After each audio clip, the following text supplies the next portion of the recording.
good afternoon, everyone.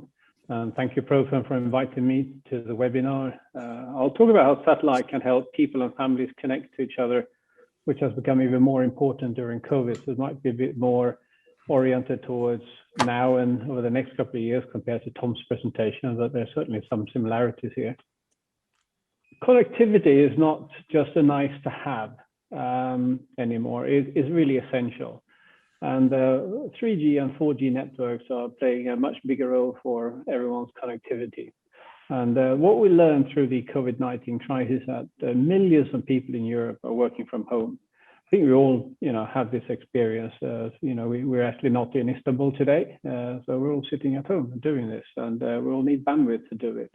And a lot of people, 40% of those people working from home, were not doing that before the pandemic came. It's a big change, and 3G and 4G networks could really complement and support this requirement that is coming up of bandwidth that sometimes the terrestrial broadband can't supply. Also, students in Europe staying at home, universities shut down and they're studying from home. And actually that means that millions of students don't even have access to the education for months. And this is, first graders throughout the university. And for these people also, they also going home and doing it, they also need sometimes complementing the access to internet to manage their studies. And again, 3G, 4G are then complementing the terrestrial networks that people are used to using, and they get a bit stretched when all these new people are coming on board.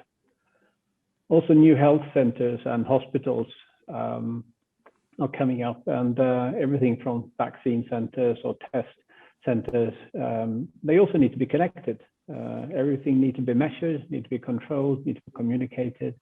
And also here, 3G or 4G networks have been used to connect these new sites, and they play a really important role. Now, so many needs more coverage and bandwidth, but really one question is, what is driving this coverage from the MNO side? There's actually a few drivers that is important to understand what creates that coverage. So I think that one of the main drivers from the MNOs or for the MNOs is actually the regulatory requirements. And we see stronger in some countries and less so in some other, but if I use the examples of Europe, in some of these European countries, you have a very strong regulator who is regulating the MNOs licenses, and they are forcing the MNOs to increase the coverage, the broadband connectivity for the MNOs. And in particular in UK, you have shared rural network as an example, you might have read about in the papers. France will have the New Deal, and Germany, they got coverage obligations. And this means that if you don't live up to the obligations of the regulatory parties telling you to do, you will either lose your license or you will be having a fine, which normally means an increased license fee. And that is really something that speaks to the MNOs directly. If you don't do it, it will really hurt them. Also, it's consumers. Obviously, everyone wants to have the connectivity where they live, work, and play. And so the consumers are dictating a bit, of course, where that coverage needs to be by telling the operators where they need to be. And the competition is obviously one of the drivers as well. People will pick, they will vote with their feet and with the SIM cards. And if an operator, if another one has a better coverage, people switch. Transportability of the SIM cards goes very quickly. And if you look at the current situation, there are lots of people living and working from home in these rural areas.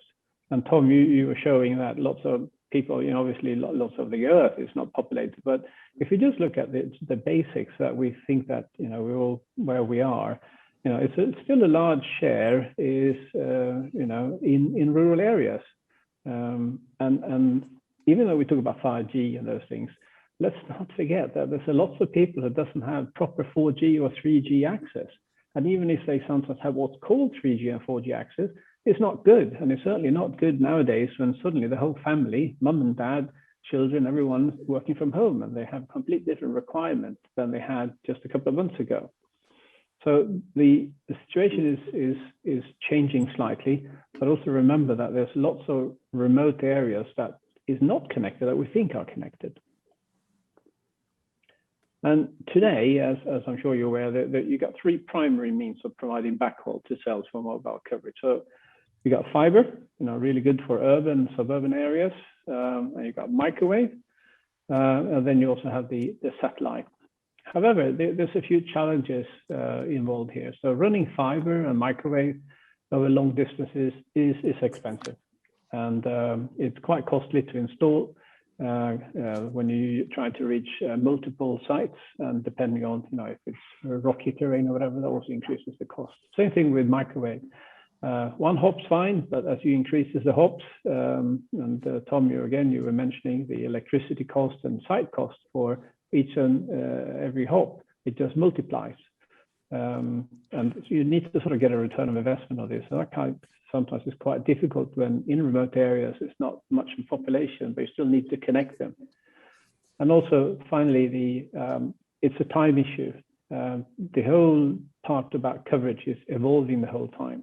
You need to be responsive. You need to roll out the sites. Once you decided where the coverage should be, where the site should be, it is takes a long time to, in particular, connect fiber or with fiber and microwave.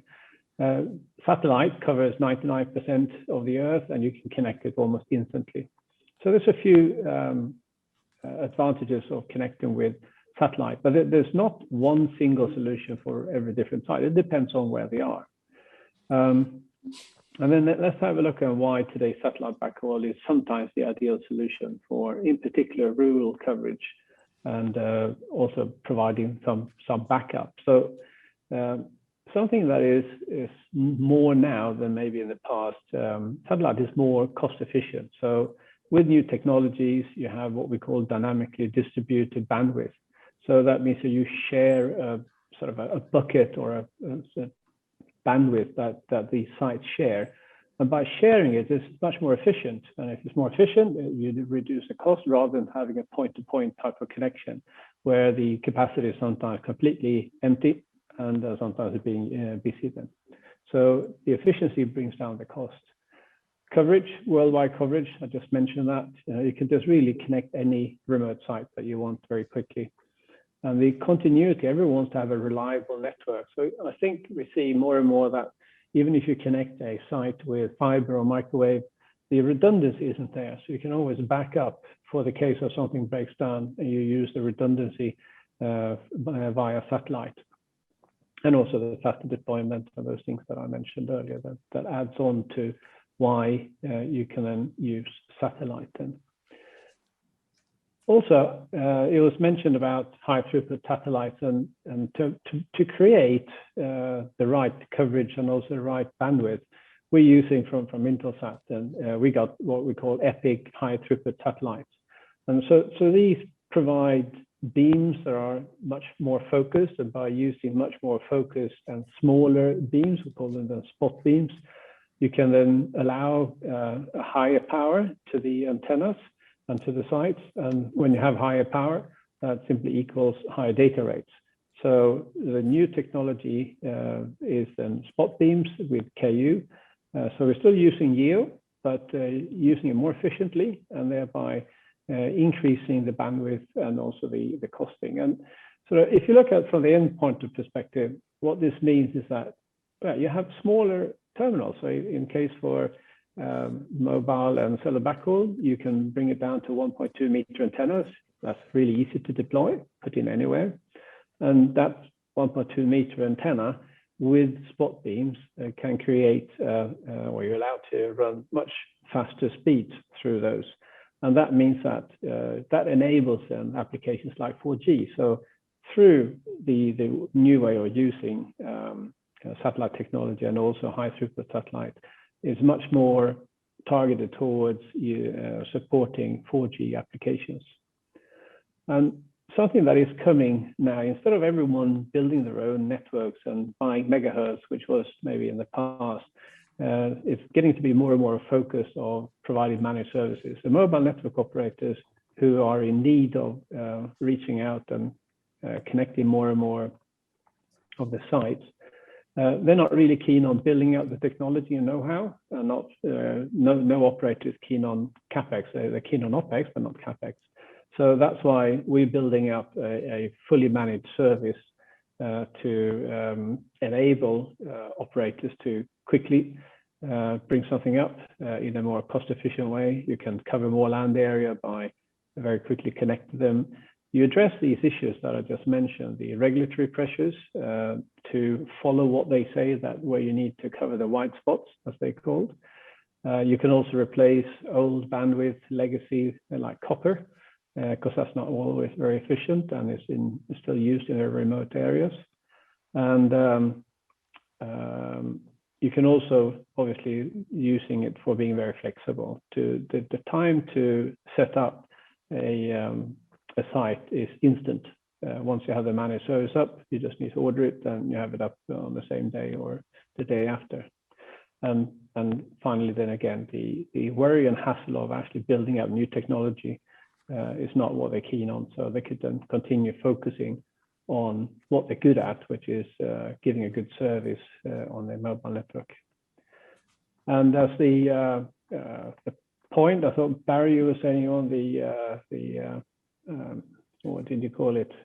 The bullet, not the bullet point, but the last point then is really to say, so for rural communities, when we talk about that the governments and the people, the users, people working from home, to bring that rural connectivity, for quite a few of them, the only way to do it is satellite technology. When you talk about timely or costly in a way that is actually suitable, it really is not really suitable to bring it to very remote areas of fiber or microwave. So as Barry said, we're still there, YEO is still alive and providing a service, and we'll do that over the next couple of years as well. And it is really very current topic, in particular in these COVID times. And when people now have changed working from home, this is not going back next year. Even if COVID disappears, the way we work, the way we communicate, what we get used to will stay. So we need to continue to bring out connectivity to remote areas. Okay, I think that was it. Thank you. Great. Thank you so much, Svante. I prepared a couple of questions. Intelsat is the only unique, satellite operator in this, I think, group to, I would say, for the time being, have a global KU HTS satellite solution with your Epic product. And obviously, as many of the technical people here and salespeople here in the audience would know, KU band provides better and higher availability and quality. Have you been able to, for the audience's a benefit, have you been able to get a higher yield per megahertz for your transponders because you have the ability to deliver HTS services in KU band compared to the KA HTS competition? I'm not sure if you create a high yield, you're just simply not included in or invited to bid when you don't have the availability. If you talk to some of the telco and looking for carrier grade, they want that availability. They do not accept rain fade. So they are sometimes just simply excluded from that discussion.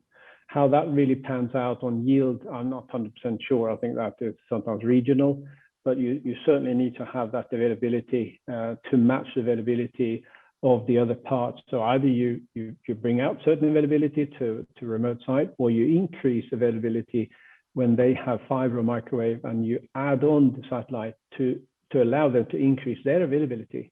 But I said, I'm not sure how that pans out on yield. Oh, okay, so to answer the question in a slightly different way, there has been a lot of KA band launched over North America and Europe by your competition. Has that impacted your fill rates, your revenue? Have you experienced significant competition for customers because of the higher capacity, lower cost KA band versus what you're offering, or are you resilient towards those lower quality competition because you have higher availability? No, I don't think you're resilient. I think you have customers, maybe not large telecom operators, but you have some customers where quality is not at the forefront of what they're offering. And there you will see that you have a competition that is difficult to beat, and that takes a hit on yield. If the requirement is not high availability, you maybe then compete on not a level playing field, and sometimes you give in to that, and sometimes you don't. Okay, so it's just last quick question, because I think some members of the audience may be interested. Intelsat will soon come out of bankruptcy with a much lower level of debt, we assume. What kind of Intelsat do you think the customers should be expecting, and what the competitors should be worried about? Yeah. So first of all, we're not in bankruptcy. So we have filed for Chapter 11. Yeah, Chapter 11. Sorry, yeah, Chapter 11 restrictions. So Chapter 11 actually means that you're not in bankruptcy. You've got a court who wants to get you out of these proceedings into getting having a standing as a company, which is better than it was before you went in. So Intelsat has got 15 billion in debt laden on many years ago, which has been handicapping the company slightly when you want to do new acquisitions, invest in new verticals, which you want to do. So in short, I think that when this process is through, we will have less debt, and it'll give us flexibility to do things that we maybe weren't allowed or could do before. I'll give you one example. We just invested in GoGo, the commercial part for in-flight entertainment or connectivity. And things like that. It's vertical investments into the industry that we need and want to do.